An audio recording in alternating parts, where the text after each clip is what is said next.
प्रणाम मित्रों। वर्ष 2022 का आगमन हो गया है और इस वर्ष के साथ आए हैं 5 राज्यों के बहुत महत्वपूर्ण चुनाव।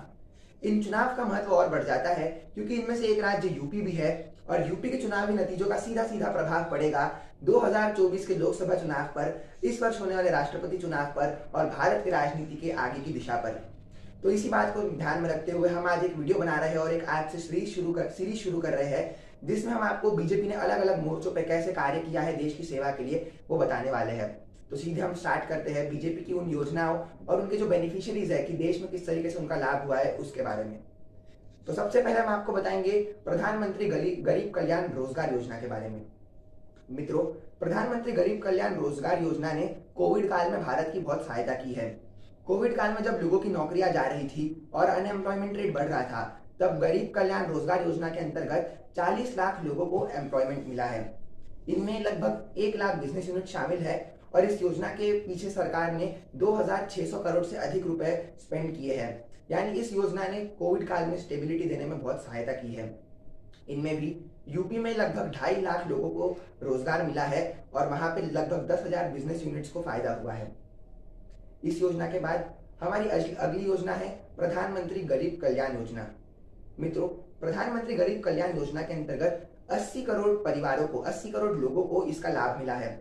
कोविड काल में जब सब व्यवसाय बंद था, लॉकडाउन में घर में थे, तो कुछ लोग ऐसे थे जिनके पास खाने की भी सुविधा नहीं थी। तो वैसे 80 करोड़ लोगों को 5 किलो गेहूं या चावल, 1 किलो दाल और 1 किलो तेल की सहायता सरकार ने की थी, जिसका टाइम भी एक्सटेंड कर दिया गया था। इसी योजना के अंतर्गत 32 करोड़ जनधन खातों में बैंक ट्रांसफर हुए थे और ये जनधन अकाउंट्स का भी महत्व बताता है। इसके पीछे लगभग 30,000 करोड़ का अमाउंट गवर्नमेंट ने स्पेंड किया था और इन 32 करोड़ बेनिफिशियरीज में 20 करोड़ महिलाएं थी, यानी वुमेन बेनिफिशियरीज 50% से भी ज्यादा थी। तो ये थी पहली 2 योजनाएं। इसके बाद हम बात करेंगे जनधन योजना की। जनधन योजना बहुत ही महत्वपूर्ण योजना है। इस योजना के अंतर्गत पिछले 6 वर्षों में 44 करोड़ नए खाते खुले हैं और इन 44 करोड़ में से 24 करोड़ से ज्यादा खाते महिलाओं के हैं और 20 करोड़ खाते गांवों में खुले हैं। जनधन योजना ने भारत की इकोनॉमी को पूरी तरीके से रिफ्रेम करने में बहुत महत्वपूर्ण भूमिका निभाई है। प्रधानमंत्री किसान योजना, अटल पेंशन योजना और जैसा मैंने आपको बताया गरीब कल्याण योजना और ऐसी कई अनेक योजनाएं हैं जिनके अंतर्गत सरकार गरीबों के अकाउंट में बैंक ट्रांसफर करती है।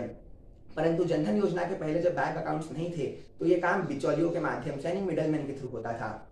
परंतु अब जनधन अकाउंट के कारण डायरेक्ट बैंक ट्रांसफर होते हैं और इन डायरेक्ट बैंक ट्रांसफर करके सरकार की 51 अलग अलग मिनिस्ट्रीज ने लगभग 2 लाख करोड़ रुपए देश का बचाया है। एग्जैक्ट आंकड़ा है 1.7 लाख करोड़ जिसकी सेविंग हुई है मिडलमैन को हटाने के कारण।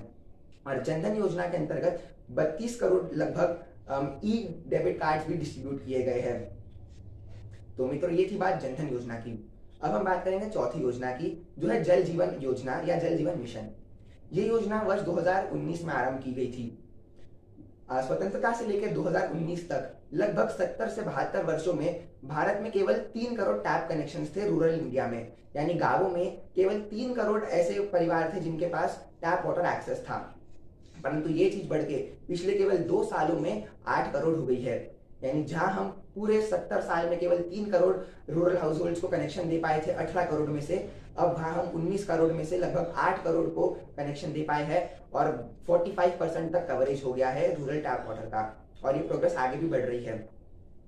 मित्रों, इसके बाद हमारी अगली योजना जिसके बारे में हम आपको बताने वाले हैं वह स्टार्टअप इंडिया स्कीम।